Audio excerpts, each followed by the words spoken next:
Olá, olá, olá, boa noite, boa noite.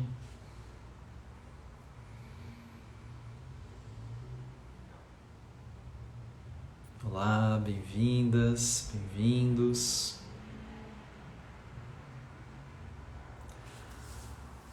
Boa noite, boa noite. Então, enquanto vocês vão chegando, enquanto a Gabi também vai entrando aqui, já entrou, daqui a pouco eu coloco ela. Nós vamos ter um papo muito especial hoje.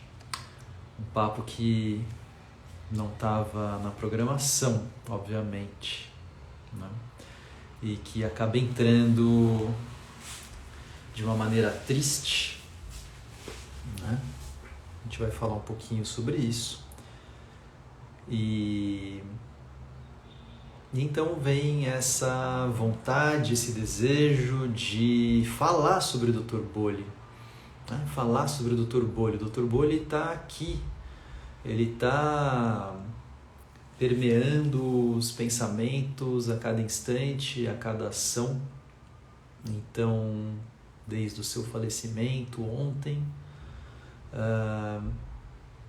tá aqui, não dá para falar de outra coisa, não dá para pensar em outra coisa, não dá para pensar em uma fala que não envolva falar sobre o Dr. Bolli ou fazer uma prática que não envolva uma prática relacionada com as vivências trazidas pelo Dr. Bolli, né?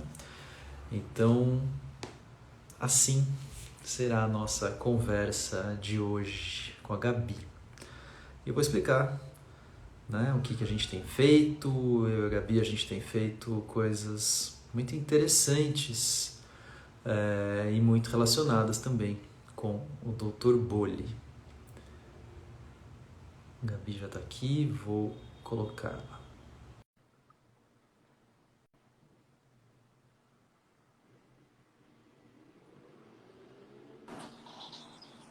Oi, Oi, tudo boa bem, noite. Gabi? Boa Tudo e noite. você? Deixa eu conectar meu fone que eu estou vendo que ele está desconectado. Peraí.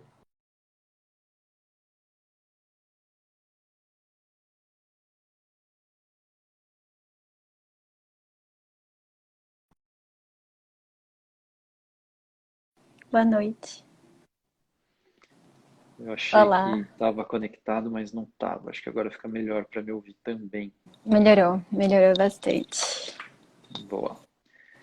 Gabi, obrigado por aceitar esse convite assim meio atropelado, né? Tava falando aqui um pouquinho que, obviamente, essa live não foi pré-programada e ela veio num momento triste, né? Com o falecimento do Dr. Bolha, essa figura tão importante para a gente, tão importante para o universo do yoga, tão relevante, né? Tão relevante. A gente vai falar um pouquinho sobre ele. E, e que não tem como falar de outra coisa, não tem como falar de outra coisa, não tem como pensar em outra coisa, não tem como dar aula e não pensar no Dr. Bolli. E então a nossa live só poderia ser sobre isso, né? Só poderia ser sobre isso. E eu estava falando, a gente tem feito algumas coisas interessantes que a gente vai falar depois, né, com relação aos trabalhos do Dr. Bolli. Tem conversado muito sobre esses trabalhos.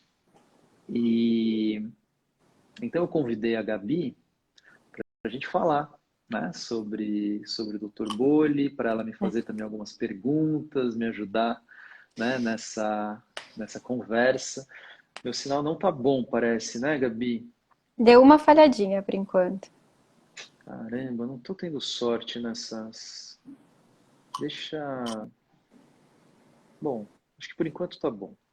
Bom, então, para quem não sabe, Dr. Bolli faleceu ontem, dia 13 de abril.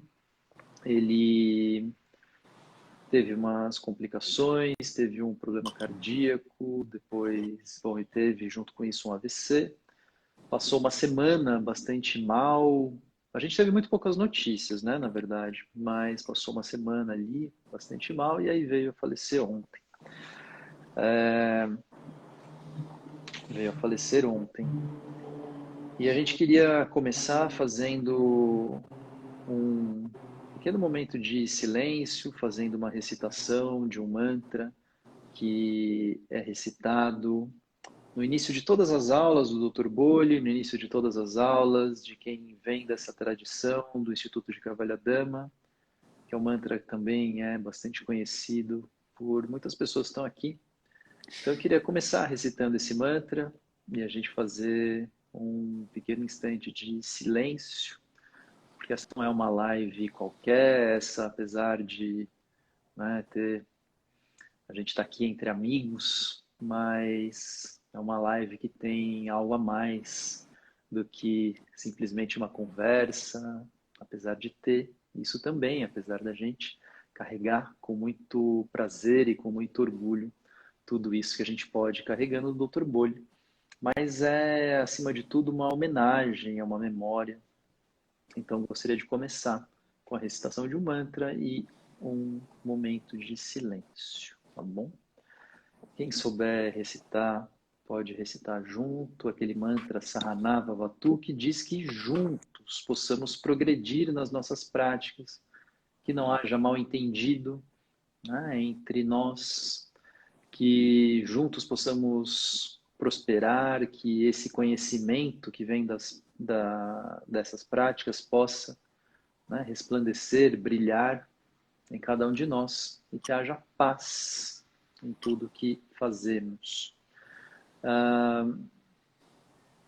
Então esse mantra ele sempre recitado no início das aulas, tem essa mensagem em relação ao papel daquele que ensina, ao papel daquele que aprende, né? Então dizendo também um pouco dessa impermanência dos papéis, né? Quem está ali no papel de professor pode no outro momento estar no papel de aluno, e que essas coisas possam então ser feitas de uma maneira próspera. Então quem souber recitar junto. Coloque numa postura, costas retas, os olhos fechados.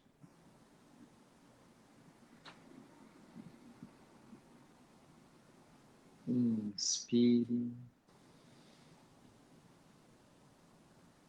Om Sahana Vavatu Sahanau Bhunaktu Sahaviryam Karavavahai Tejasvinavadhitamastu Ma Vidvishavahai Om Shanti Shanti Shanti.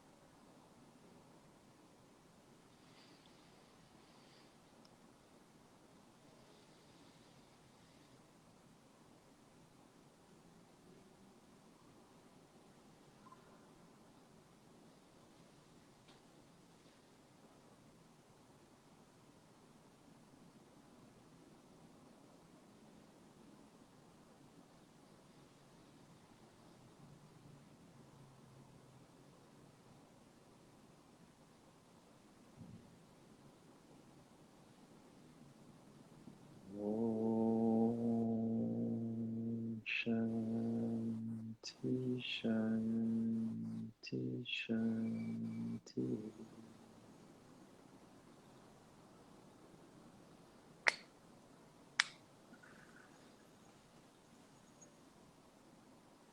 Tudo bem.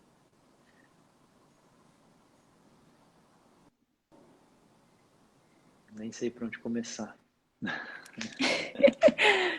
Então, eu queria te agradecer.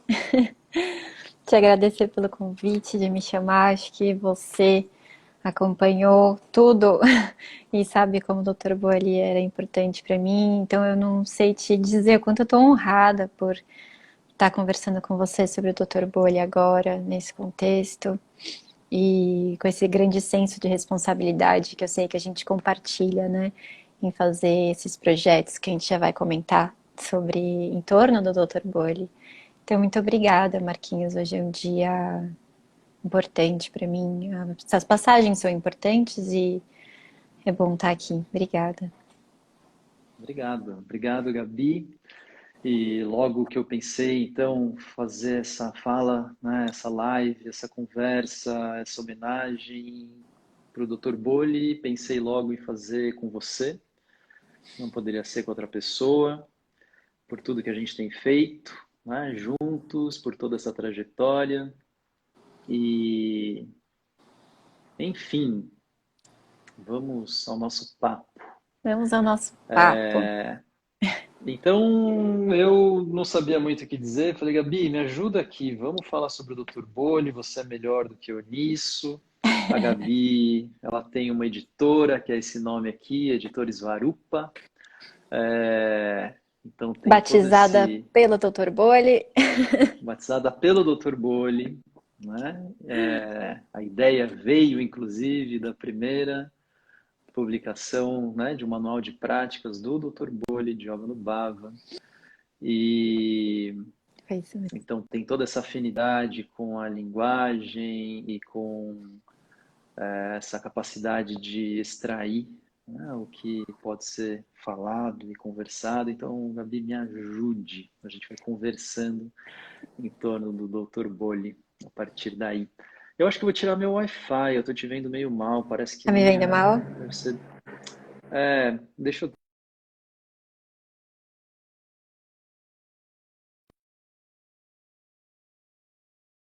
Eu Oi, achei que era a Nick. imagem dela que estava ruim, mas no fim era a minha.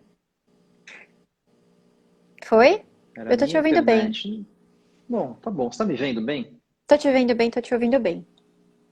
Tá bom. Eu tô te vendo meio mal, tô te ouvindo bem. Mas tá bom. Tá ótimo, então.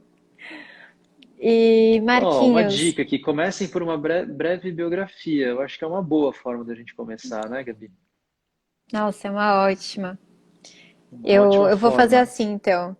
Eu tenho várias perguntas que eu queria te ouvir. A gente já falou disso tantas vezes. Tem histórias que eu quero te ouvir de novo. Tem coisas que eu quero ouvir pela primeira vez, que eu descobri que eu não sei. Eu vou falar rapidamente da minha, falar como o Dr. Bolli influenciou na minha e queria te fazer as perguntas. Pode ser assim? Pode. Mas vamos falar um pouquinho de quem foi Dr. Bolli, né? Talvez para quem não saiba, está aqui nessa Ótimo, é live. verdade. Estou assumindo que todo mundo conhece o É, Dr. Bolli, mas eu acho que não é verdade, né? Então, é verdade. deve ter várias pessoas que não o conhecem.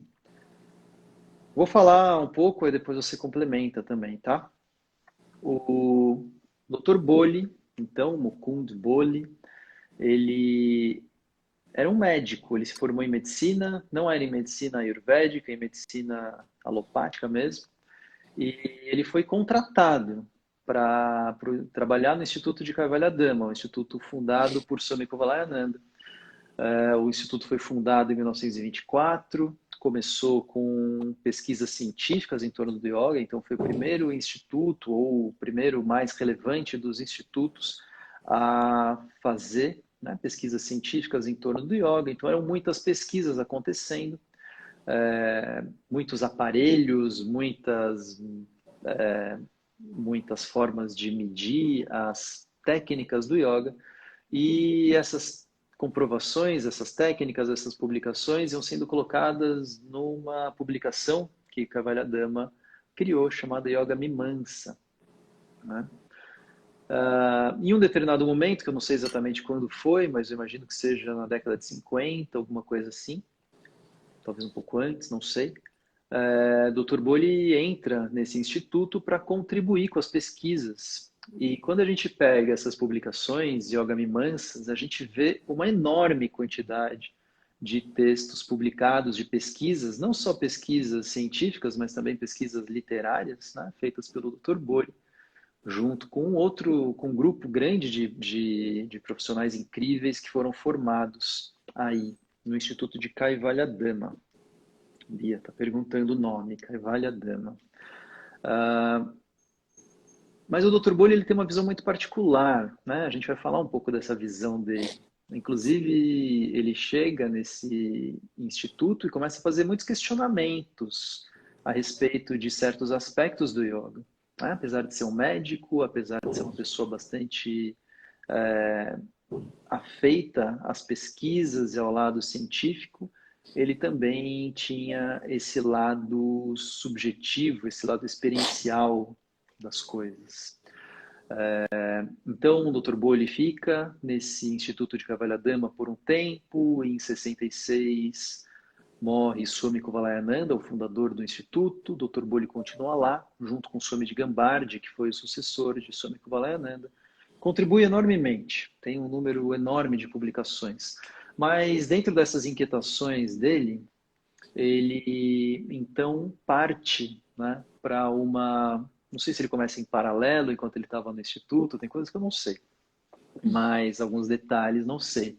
Se ele começa, né, a desenvolver o seu método Yoga Nubhava enquanto ele ainda estava em Kaivalyadama ou se ele começou a fazer isso depois que ele saiu. Eu acho que ele já deve ter começado lá algumas coisas.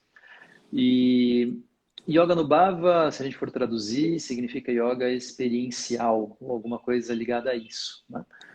E apesar de ser alguma coisa experiencial, do campo do subjetivo, do campo pessoal, né, das coisas ali que não são feitas em massa, mas que priorizam a experiência subjetiva, apesar disso, né, ele criou um método bastante concreto, né? Bastante determinado, um manual de práticas, que é isso que a gente tem, eu e a Gabi, a gente tem se debruçado sobre ele, né? Faz um tempo,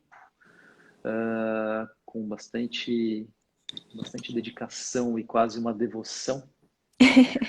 E então ele funda esse método, Yoga Nubhava, que é alguma coisa assim que para mim parece muito revolucionário, apesar de ser alguma coisa ao mesmo tempo muito tradicional, né? Porque me parece ser uma espécie de um resgate de uma tradição que vinha se perdendo, né? Vinha se perdendo no meio de outras coisas. Bom, enfim, entre outras coisas, como o yoga vinha sendo prioritariamente abordado. Então, é muito revolucionário, apesar de não ser inovador, né?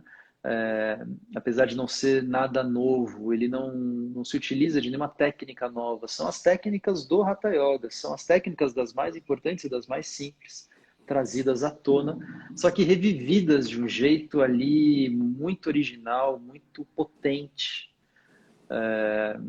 Enfim, então esse é o Dr. Bolli com... Bom, é isso. Acho que de importante para a gente começando, acho que é isso.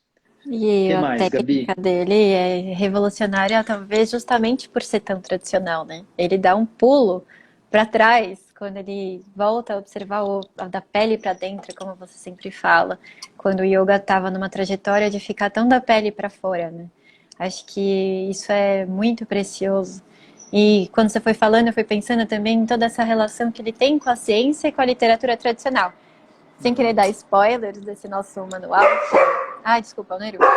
Que já já a gente lança aí, o pessoal vai poder ler e ver direitinho, mas estava pensando nisso hoje, o cuidado que ele tem com a ciência, sem tomar o corpo sutil pelo corpo científico, e ao mesmo tempo tão fiel à literatura tradicional, né? Em cada prática, trabalhar os conceitos dos Yoga Sutras de Patanjali na linguagem científica moderna. Isso é... Nossa, Dr. Bolli, ele é simplesmente genial. Eu vi que alguém perguntou se ele era brasileiro, ele é indiano. Tinha 85 anos. 85 anos. E muito vivo, né? A gente fez um curso com ele em janeiro do ano passado. Ficamos lá uma semana de imersão ali no limite do que permitiu o coronavírus. E foi assim uma experiência absolutamente transformadora para nós e para as outras pessoas que estavam com a gente ali, né? Absolutamente transformadora a sua visão do yoga, apesar de tão simples e tão assim, tão tradicional, é incrível, realmente é incrível. Como respeita a ciência e respeita a tradição ao mesmo tempo e não quer modificar nenhum dos dois, né? É isso mesmo. Suas explicações elas vão sendo colocadas assim na linguagem do yoga tradicional, na linguagem científica, na linguagem de, quer dizer, vai fazendo paralelos, né, para você não começar a assumir certos conceitos tradicionais como coisas substituídas pela linguagem da ciência. Que eu acho que isso é uma coisa que empobrece um pouco o yoga hoje em dia, né? A gente querer moldar certos conceitos tradicionais em linguagem científica. Algumas coisas podem ser feitas dessa forma, outras coisas não podem ser feitas dessa forma. Eu estava pensando hoje, tenho pensado muito sobre o Dr. Bolli, vocês têm, né, têm visto. Estava pensando um pouco hoje, assim, e vendo o Dr. Bolli num centro de uma espécie de um triângulo, pelo menos eu pensei dessa maneira, onde o yoga ele ia para três caminhos, né, nesse triângulo. Então, três caminhos, pode ser que tenha outros, eu pensei nesses, deve ter outros também, mas um deles era o próprio caminho do yoga científico, né? Fundado ali por Swami Kuvalayananda, reconhecendo a importância de se entrar nas pesquisas científicas, onde o próprio Swami Kuvalayananda dizia, olha, eu sei que esses não são os aspectos mais importantes do yoga, são aspectos que ele mesmo chamou de secundários, mas são os que eu consigo pesquisar cientificamente, porque eu não tenho meios de pesquisar os aspectos mais importantes do yoga. E o yoga está num momento de descrédito, o yoga está num momento onde, para ele ser benéfico e poder alcançar a sociedade, a gente vai ter que mudar um pouco a sua linguagem, a gente vai ter que colocar nos moldes da ciência, vai ter que comprovar certas coisas cientificamente. E esse foi o papel de Swami Kuvalayananda. Então, o aspecto científico. Por outro lado, o yoga também ia para um lado de um excesso de misticismo, né? Essa coisa meio fantasiosa, né? Não esse lado, claro que o yoga tem, sempre teve um lado místico, mas esse neomisticismo, essa coisa que mistura, né, um monte de coisas e muito imaginativo e muito fantasioso, que vem, né, e que o Dr. Bolli também não se encaixa nisso. E, por outro lado, o yoga performático, que também vinha se formando. O yoga acrobático, o yoga das posturas difíceis, né? O yoga do corpo em primeiro plano. Então, ele não está em nenhum desses pontos. Ele não vai, né, completamente para a ciência, ele não vai nada para o misticismo, e ele também não vai nada para esse lado do yoga performático e fica ali em alguma coisa que sustenta bases muito sólidas e muito importantes, muito originais e primitivas do yoga, né? Então fiquei pensando nisso hoje. Eu estava pensando em algo parecido, porque o Dr. Bolli, ele é tão subversivo nas pequenas coisas, porque ele é genial. A primeira aula que eu tive com ele foi quando a gente foi para a Índia em 2019. Ele sentou a gente em cadeira. Imagina, você vai fazer yoga com yoga indiano, você já imagina, né? Meu Deus, deixa eu ver aqui se meu alongamento tá em dia. Ele sentou a gente em cadeira, botou a gente para fazer uma técnica dele, que era basicamente prestar atenção na respiração e olhar para dentro da forma que ele foi guiando. E eu não me aguentei de tanto chorar. Foi um encontro assim que o Dr. Bolli ele falava isso, tem muito a ver com Svarupa, que era um termo que ele ensinou, ele repetiu algumas vezes, que é justamente esse encontro com a nossa verdadeira forma, né? Rupa como forma, então o encontro com a nossa verdadeira essência. E o Dr. Bolli, acho que o método dele gira muito em torno desse caminho para dentro. Inclusive, quando a gente estava em Lonávala, ele é rígido também, né? E ele falava pra gente, não tô aqui para melhorar a sua didática com seu aluno, eu quero te levar para dentro. Depois que você vai para dentro, naturalmente a sua prática vai mudar, talvez a gente dê aula melhor e possa contribuir no seu devido tempo, né? Mas a proposta dele era fazer esse mergulho e, puxa, ele foi muito bem sucedido. E assim, e muito bem sucedido também nessa proposta de realmente educar, ele usava essa palavra, né, education, de educar no sentido de formar a pessoa a fazer as suas próprias práticas, né? Numa crítica assim muito severa a quem ensina o yoga, tornando o aluno dependente do professor, né? Quantas pessoas não praticam yoga há tantos e tantos anos e aí você fala, tá, faça a sua prática sozinho. E a pessoa não sabe fazer a prática dela sozinho. E como não sabe? Você faz yoga há tantos anos. E ele dava o exemplo da autoescola. Você já viu alguém que vai na autoescola e a vida inteira para poder continuar dirigindo? Não, você vai na autoescola, você faz ali uma semana, duas, sei lá, e depois você já aprendeu e vai dirigir sozinho. Né? Por que que você fica fazendo yoga e fica tá bom? Né? Tem o seu valor, você pode aprender a dirigir melhor. Só que assim, se você não bota em prática sozinho, tem alguma coisa ali que se perde nisso, né?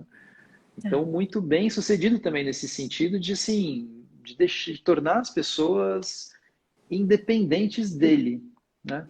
Eu percebo muito isso. Existe uma certa tranquilidade até nessa partida do Dr. Bori, porque ele realmente formou pessoas capazes, né, de continuar sem a própria presença dele. Isso é uma grande qualidade de um verdadeiro mestre, né? Não tornar a pessoa dependente dele. De um grande professor, né? E é legal também, Marquinhos, trazendo para o contexto de ser você, essa pessoa que eu acho que hoje corporifica muito os ensinamentos do Dr. Bolli, né? Eu lembro, eu sou sua aluna desde 2018, né? Então já faz um tempo. E eu lembro que foi muito interessante ver toda essa sua trajetória, assim, que a gente conversava, da busca pela experiência. E é o grande clique que eu estava literalmente do seu lado, assim, quando você se deparou com o Dr. Bolli, que você já conhecia, claro, mas aquela imersão foi muito transformadora, né? Que mudou completamente tudo para você também, né? E para todo mundo, mas eu queria te ouvir também sobre isso, porque é um processo muito bonito. Sim, sim. Então, já conheci o Dr. Bolli de muito tempo atrás, ele já veio para o Brasil algumas vezes. A última vez que ele veio, devia fazer uns 10 ou 12 anos, não sei muito bem. É, Então, peraí, você ficou por- tanto tempo assim sem encontrar? Tipo, você conheceu ele, você era pequeno e ficou um tempão sem. Não, não, não, era pequeno, ele veio algumas vezes, conheci ele na Índia, bom, vi ele na Índia algumas vezes também que eu fui, mas que ele veio para cá e ele deu aula para gente aqui no Brasil, deve fazer uns 10 ou 12 anos. E aí, nesse meio tempo, eu encontrei com ele quando eu fui para a Índia, Uhum, até a gente ter as nossas viagens de 2019 e 2020. uhum. Mas eu tinha ido em 2014 também, tinha ido em 2010, mas eu acho que, eu não sei se 2010 ele veio para o Brasil antes ou depois. Mas já tinha sido muito marcante, assim. Eu lembro especialmente da técnica do Mula Bandha, da forma como ele ensinou, e tinha sido muito, muito marcante. Bom, quem faz minhas aulas sabe que eu sou um grande fã do Mula Bandha, eu acho que é a coisa mais Sim. importante do yoga. E já naquela época, 10, 12 anos atrás, não sei, me marcou muito a forma como ele ensinou o Mula Bandha, que é uma forma como eu já ensinei também muitas pessoas, aquela coisa muito simples, você inspira e cresce, solta o ar, não decresce, e o Mula Bandha acontece ali, né? Ele simplesmente acontece ali, como um efeito de uma tentativa de se manter num certo estado de suspensão.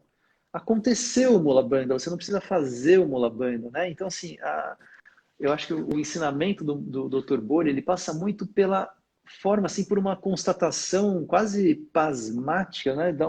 Você se surpreende quando a técnica aconteceu sem você ter que fazê-la. Isso é muito impressionante, né? Isso é muito surpreendente. Então me marcou muito o quando ele veio para cá, e especialmente o Mula Banda, não me lembro muito bem de tantas outras coisas. Mas Mas depois, em 2019, nessa nossa viagem,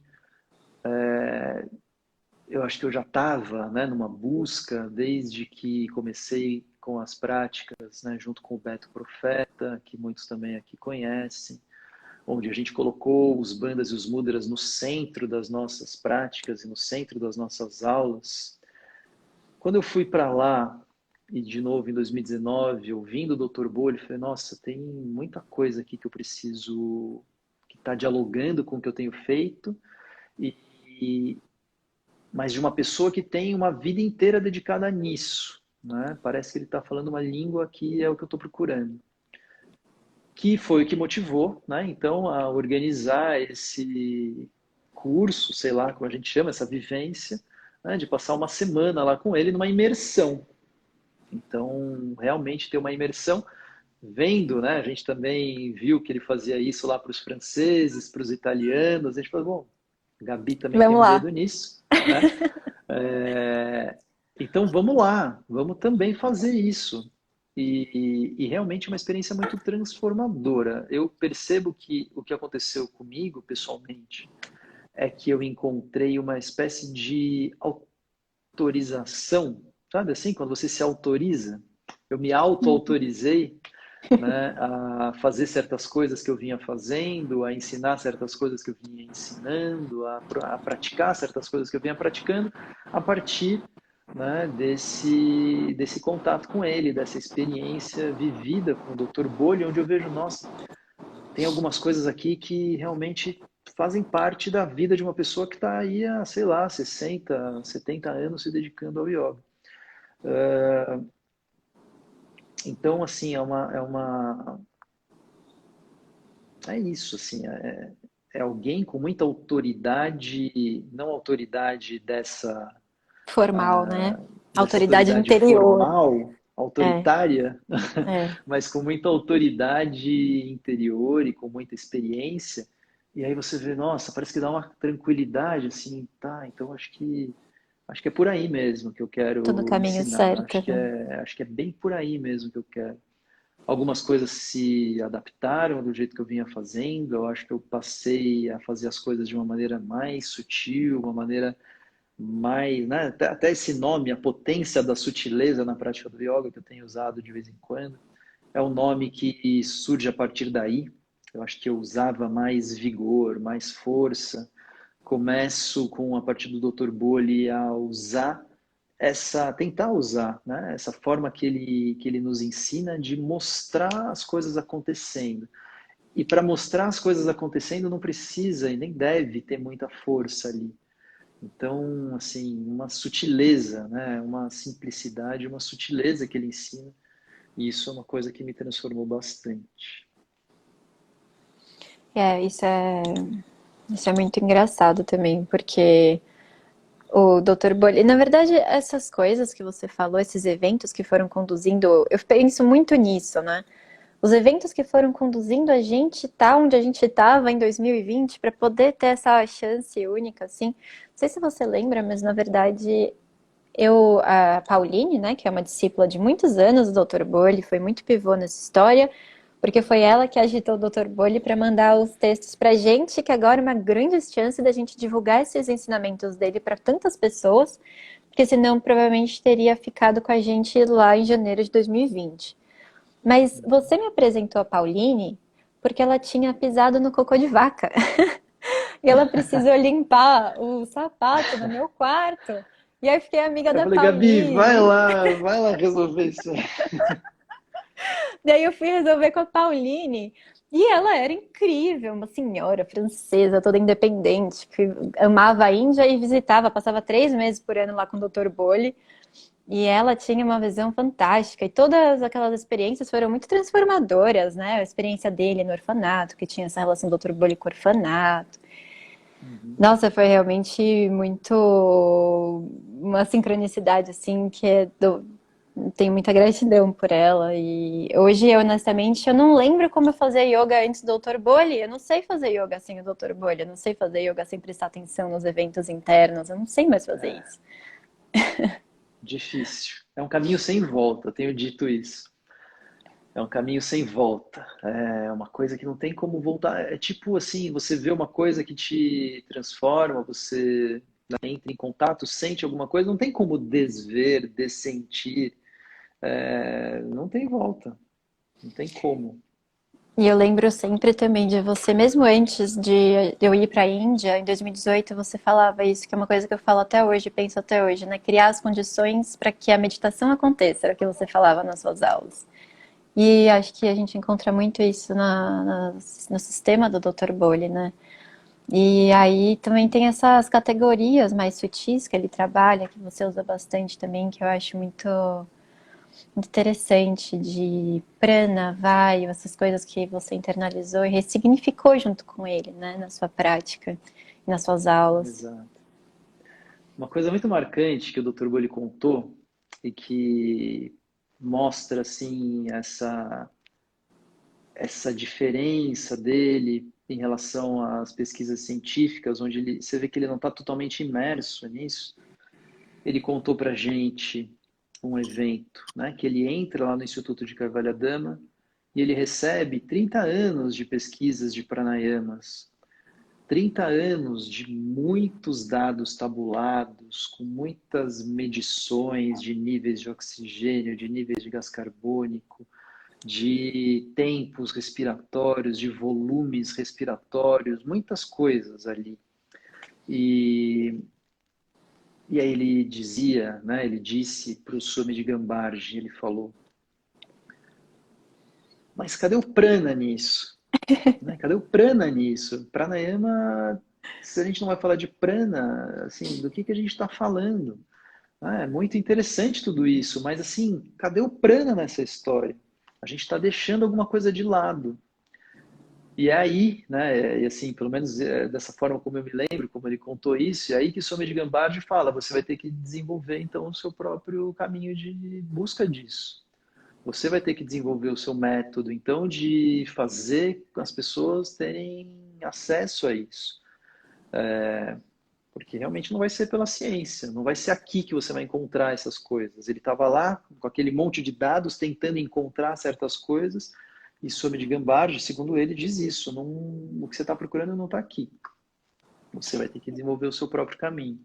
Então eu gosto muito, muito dele manter esse conceito, porque assim, o yoga não escolheu a palavra prana ou o conceito de prana na falta de uma linguagem melhor. É muito interessante a gente pensar nisso. Não é porque eles não conheciam a medicina ayurvédica, ela é super desenvolvida, tinha cirurgias, tratados de cirurgias com, né, milênios. Não é na falta de palavras melhores, é porque aquela palavra tem o seu valor ali. E não é para ela ser substituída simplesmente por termos, né, mais modernos ou termos científicos. Tem alguma coisa ali que ainda não encontra um paralelo em outras palavras. E ele guarda isso. E é muito louco, porque quando ele fala cadê o prana do pranayama, a pergunta dele é cadê a experiência no pranayama?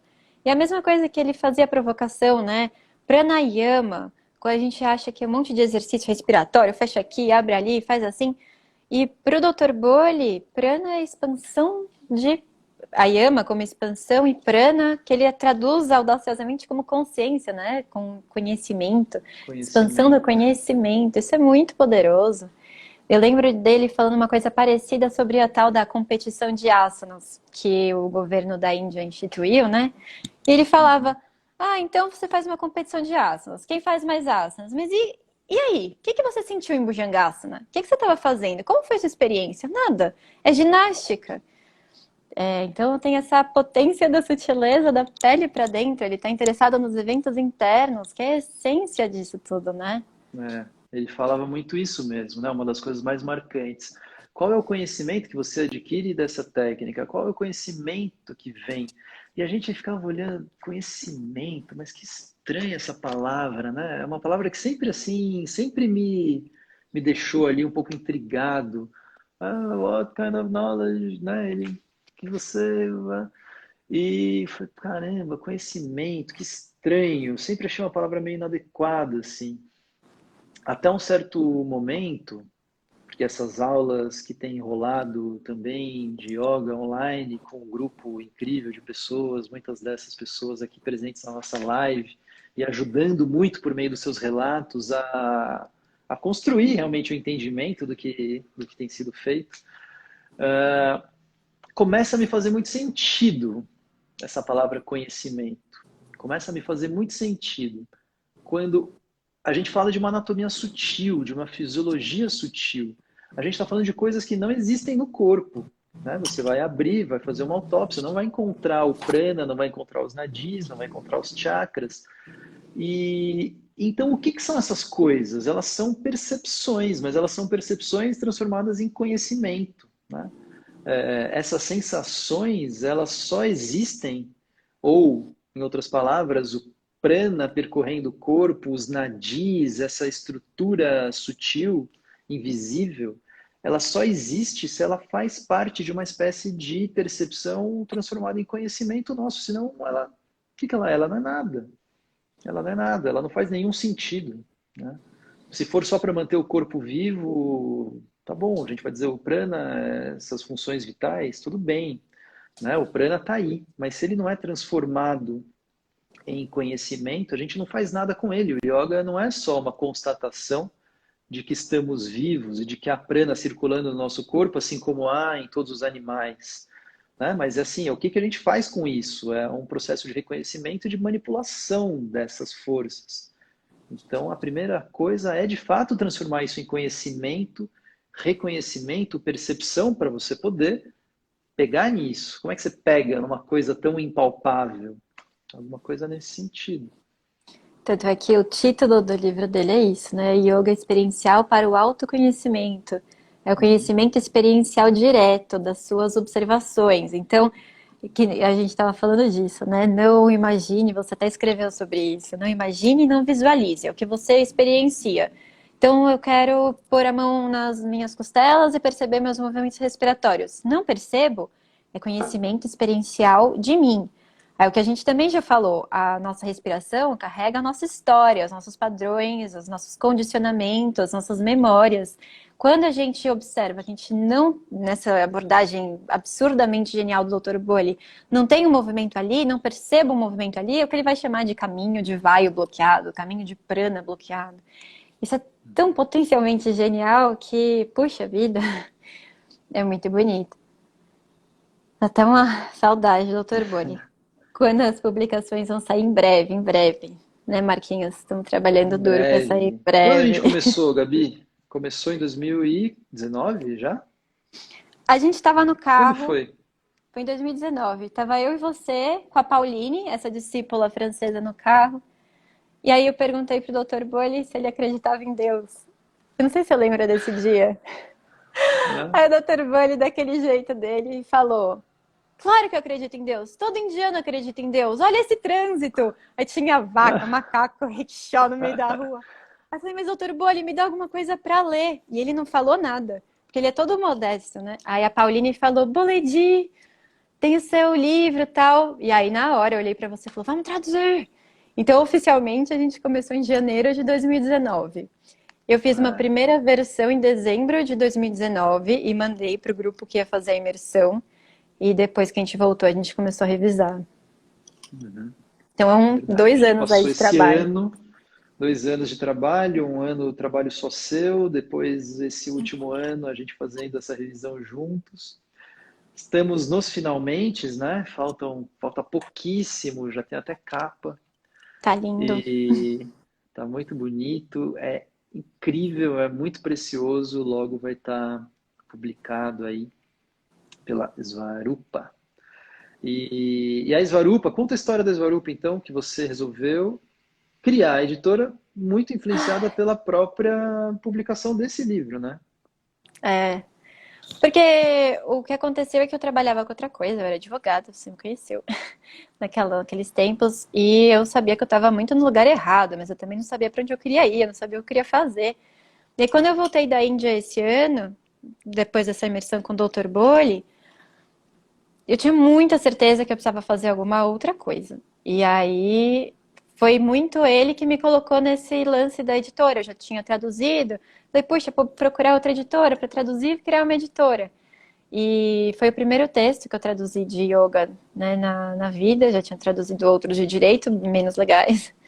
E aí eu decidi chamar de Svarupa em homenagem ao Dr. Boli, porque também tem isso, quando ele ensinou o termo Svarupa, é muito legal saber que tem um conceito para o que a gente busca, né? O conceito de se encontrar, não é uma viagem, é uma coisa que está ancorada numa filosofia profunda, que nem tudo que o Dr. Boli propõe.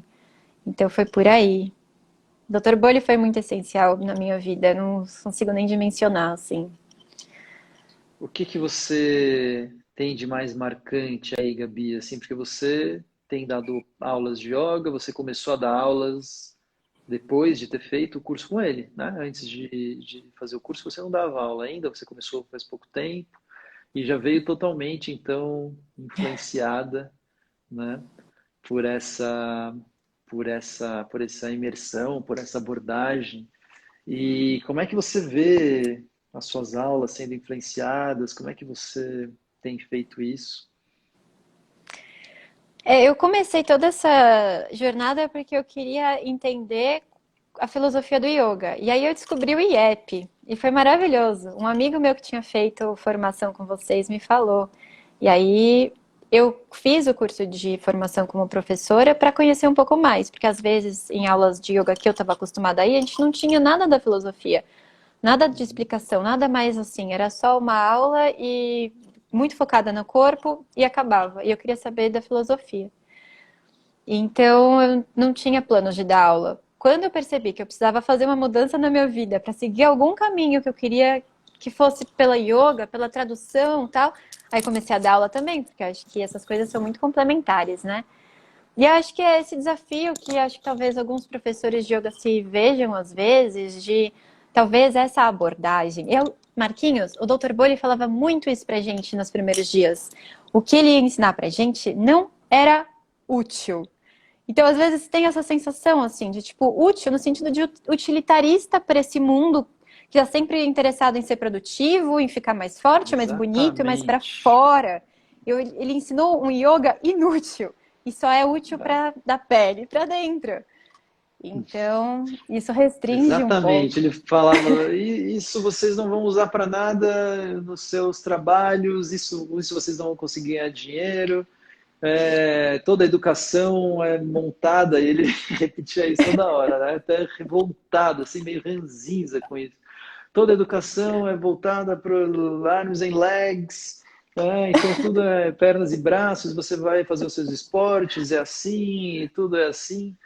E, e ninguém te ensina sobre respiração, a respiração é inútil, quer dizer, né? Esse conhecimento da respiração não deixa ninguém rico nem famoso, e então isso tudo que a gente vai aprender aqui realmente, né? Não tem nada nesse sentido do utilitarismo. A Fê coloca aqui: a vida não é útil, né? Assim, quando a gente começa a colocar esse lado utilitário nas coisas, no yoga, e o yoga científico, assim, um efeito que eu vejo colateral negativo dele, é transformar o yoga nessa coisa meio utilitária, assim, né? Faça isso para isso, faça isso, tenha isso, faça isso. Assim, essa coisa meio causa e efeito direto, meio alopática, né?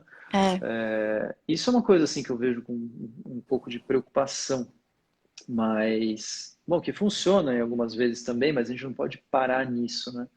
E o Dr. Bolli não, realmente colocando esse lado assim inútil das coisas. Eu tenho lido exato. muito Jorge Larossa, te falei dele, né? Do livro Falei. Tremores.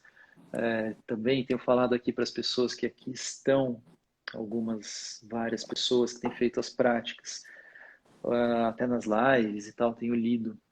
E no livro Tremores, ele chama Tremores, escrito sobre experiência, e ele fala algumas coisas, ele não tem absolutamente nada a ver com yoga, ele é uma pessoa que fala sobre educação, e fala coisas assim absolutamente incríveis e que fazem um paralelo muito próximo com toda essa linguagem do yoga experiencial, né? Então, quando a gente está falando de experiência, e mesmo no campo da educação, ocidental, ele é espanhol e muito voltado à educação infantil.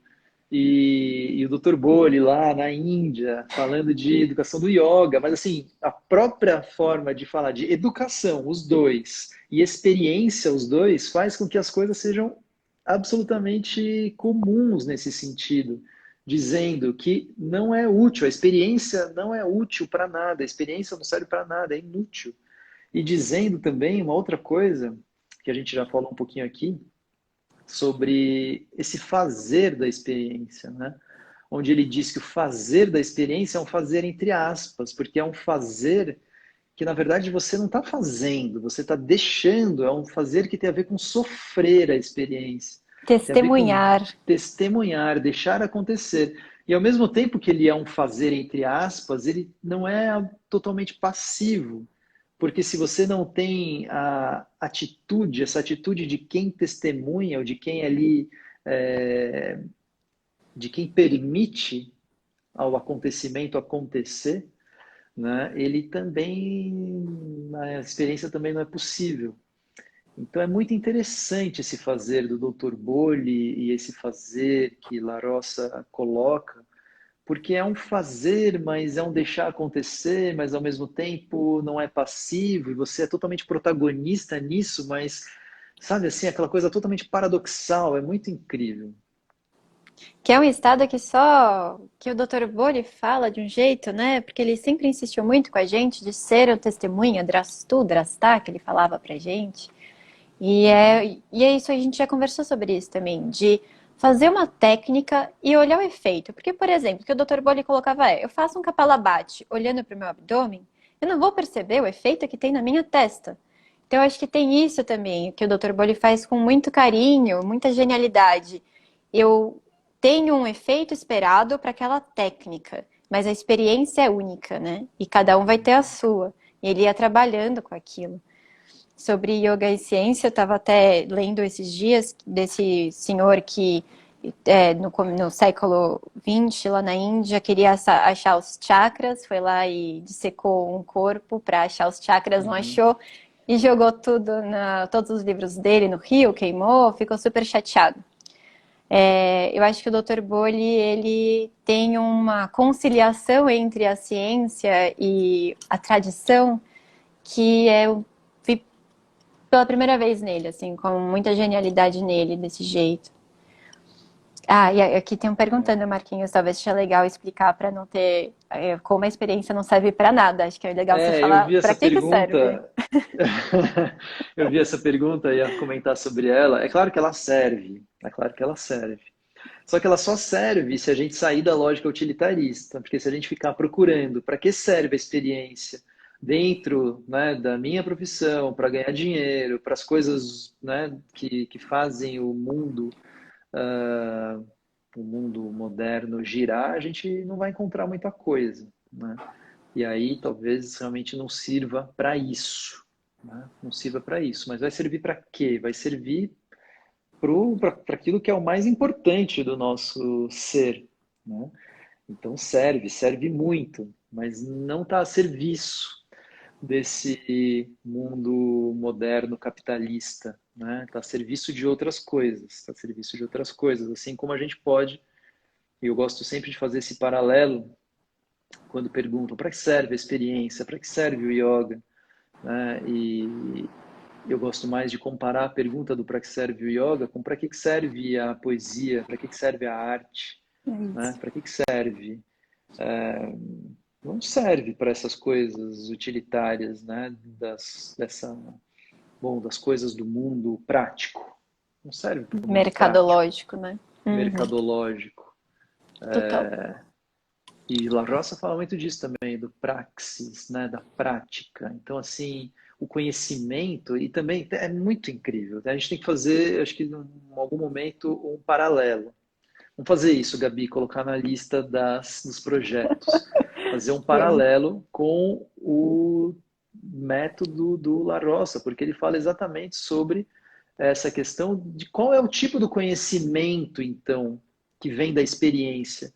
E diz que é exatamente o conhecimento vivencial, é o conhecimento experiencial. Não é o Olha, conhecimento intelectual, mas é o conhecimento que se adquire no decorrer da vida e que a experiência dessa forma, então, ela é completamente inseparável do sujeito que a experienciou. E que dessa forma, como ela é inseparável do sujeito que a experienciou, ela só pode ser única, ela só pode ser pessoal, ela não pode ser de outra forma, né? Ela não pode ser Nossa, coletiva. Duas pessoas vão ter duas experiências diferentes, e a mesma pessoa, em outro momento, sendo já outro, também tem outra experiência diferente. Ela é irrepetível, ela é sempre única. nossa, isso é muito, muito bonito. Me lembrou de um ensinamento do Dr. César Devesa numa aula do IEP, que ele fala que conhecimento que não é experienciado, vivido, executado, é que nem água parada, ele apodrece. Então tem essa transformação, né? Que a Uhum. gente tem da prática do mundo quando a gente executa as coisas. Isso é super. Marquinhos, sabe o que eu queria te propor? Eu queria Hum. que você falasse, você falou do Mula Bandha, eu queria que você falasse mais uma técnica ou alguma experiência, algum ensinamento do Dr. Bolli que foi muito marcante para você. Se você pudesse escolher Muito uma. marcante. Tá bom, acho que além do. Nossa, teve várias. Mas assim, talvez dois, vai. Talvez dois. Ai, sei lá, Gabi. Putz, tantas coisas muito marcantes, mas talvez o mais marcante de tudo, se for para escolher uma coisa, a percepção,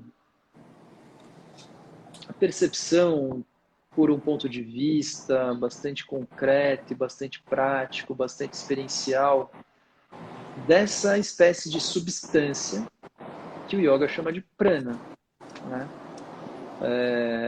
É alguém por meio de 60, sei lá quantos anos de pesquisa, falando sobre alguma coisa tão pouco falada, não se encontra de uma forma concreta, como o Dr. Bori coloca, em absolutamente lugar nenhum. Nenhum texto, nenhum tratado, nenhum comentador, nenhum grande mestre desses, não se coloca isso. Não se coloca isso. Então, assim, eu acho que isso foi uma coisa muito importante, muito marcante para mim. Começar a ter, assim, vislumbres do que pode ser isso, que tipo, né, de movimento é esse. Mas, se for pensar numa técnica, eu dei essa técnica essa semana, que é respirar fazendo o ar passar pela região olfatória. Isso é Sim! muito mágico, né? Isso é É, muito mágico. E então, assim, tão simples e tão mágico. E eu acho que ele faz ali um contraponto com o Mula Bandha, porque uma coisa está lá na base, outra coisa está aqui no alto, uma empurra de baixo para cima, outra puxa de cima para baixo. E se fosse para escolher uma, eu escolheria essa. ai, lindo. É isso muda tudo, né? Isso é tudo. É incrível. Isso é tudo, isso é tudo. Mostrar pela técnica, né? E aí sim você não é ficar colocando ali sentido, olha, você precisa respirar pela região olfatória, porque isso, porque aquilo, porque o mecanismo, ou porque o nariz representa tal coisa simbólica. Não, sem simbolismo, sem imaginações, sem misticismos, mas assim, faz e vê o que acontece. E aí você faz e vê o que acontece, e você fala, nossa, não é Nossa. possível que isso aconteça, né? É, Então, eu acho que é bem por aí, assim, a forma dele nos mostrar as coisas. Mas acho que a gente está no nosso tempo, né, Gabi? verdade. Já estamos aqui há uma Muito hora bom. praticamente Passou de voando. Gosto live. muito de falar dele. Fala a sua, seria a sua técnica, se você tiver que escolher uma?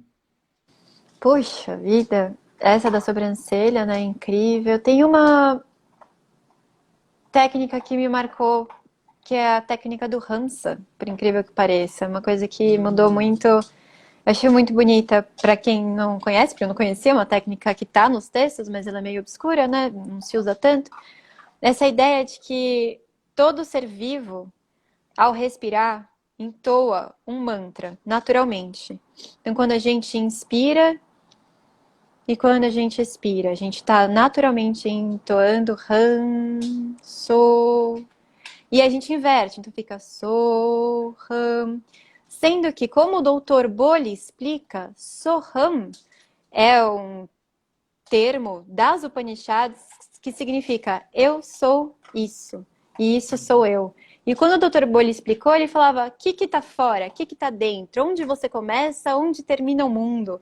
essa divisão. E quando ele foi conduzindo, eu falava, meu Deus, eu sou o mundo. Foi muito mágico aquele dia. Isso mudou minha vida. Exatamente. E assim, vou falar outras que eu não tô me aguentando. Mas aquela prática também da flor de lótus, né? Uma Nossa, prática foi muito legal. marcante. Ó, o Dan aqui mandando abraço, abração, Danilão também estava Dan! lá com a gente. E, e A da essa flor de prática da lótus. flor de lótus foi realmente uma prática incrível. Outra prática também que não dá para não dizer foi também do Anuloma Viloma e os fluxos respiratórios, né, que foram sendo direcionados ali, a forma de perceber isso foi também muito inédito, muito surpreendente. Muitas coisas, às vezes das mais básicas, né, das mais simples de todas ali, é realmente muito incrível. Acho que essas são as coisas que me marcam e que não tem como não fazerem parte da forma de praticar e da forma de ensinar. Não tem como. É verdade. Muito bom, Gabi. Muito Muito obrigado. bom, obrigada. Valeu por Obrigada esse mesmo. papo. Passou muito rápido. Passou Acho que muito tem rápido. muita coisa para a gente falar ainda. Quando sair o livro, vamos fazer uma outra, né? Aí a gente Já já. fala sobre o livro, aí a gente fala sobre o seu conteúdo, né? A gente pode fazer uma apresentação sobre o que tem ali, suas sessões, suas propostas. É muito, muito bom. Mas tem tanta coisa. Vamos conversando mais. Sempre. Obrigado, Obrigada, Gabi. Marquinhos. Obrigadíssima. Obrigado, gente, Obrigada a por nos todos. acompanharem aqui. Prazer enorme estar aqui com vocês. Eu queria fazer um convite. Acho que é uma loucura, um pouco loucura fazer isso, mas eu vou deixar um convite aqui para quem está nessa live. Eu mandei um e-mail hoje para quem está na minha lista de e-mails, dizendo que eu vou dar uma aula aberta, introdução ao yoga experiencial, nesse sábado às 10 da manhã. Tá? Então vai ser uma prática de introdução ao método do Dr. Bolha, ao Yoga no Bhava, uma prática aberta, gratuita, e uma prática que eu não faria anúncio pelas redes sociais, e que eu estava convidando as pessoas que estão ali inscritas naquela lista, mas eu estou com vontade de convidar as pessoas que estão aqui nessa live acompanhando a gente. Então, é meio loucura, eu vou ter que responder um monte de e-mail, mas eu vou escrever meu e-mail aqui. Vou escrever meu e-mail aqui. Quem quiser participar. Deve ter um outro jeito melhor, né? Mas sei lá, não estou pensando em outra coisa agora. Mas me É manda por lá uma e-mail, eu boa respondo. causa. Prometo, respondo. E aí eu mando o link para vocês, tá bom? Não vou anunciar aqui abertamente no Instagram, não vou fazer nenhuma propaganda em relação a isso, mas eu queria convidar as pessoas que estão mais próximas, que estão se relacionando por esses e-mails, que estão por perto, e queria convidar vocês também. Sábado, 10 da manhã, tá bom? Esse sábado às 10 da manhã. Quem não está na minha lista, então me manda um e-mail e eu vou responder a todas as pessoas, prometo. Até Eu estarei sábado de lá. manhã. Respondo todo mundo. Me manda um e-mail. Tô brincando. Quem está na turma, gente, quem faz parte da turma de práticas, não precisa me mandar e-mail, tá bom? Eu vou mandar para vocês também. Então já economiza alguns e-mails. Só quem não faz parte das minhas práticas diárias e não está na lista do mailing, aí me manda e eu respondo. Tá bom? Então, Bianca, não precisa mandar. Tem um monte de gente aí que não precisa mandar. Valeu, gente. Beijo enorme. Obrigada, Saio Marquinhos. mais leve, mais feliz dessa live. Obrigado, Gabi, por proporcionar isso Obrigada. também. Obrigado Obrigada. pela companhia. Seguimos juntos. Beijo enorme. E Beijo. seguimos. Seguimos. Beijo. Obrigada a todos. Obrigada, Marquinhos. Um beijo grande. Tchau. Até Tchau, mais. tchau. Obrigada.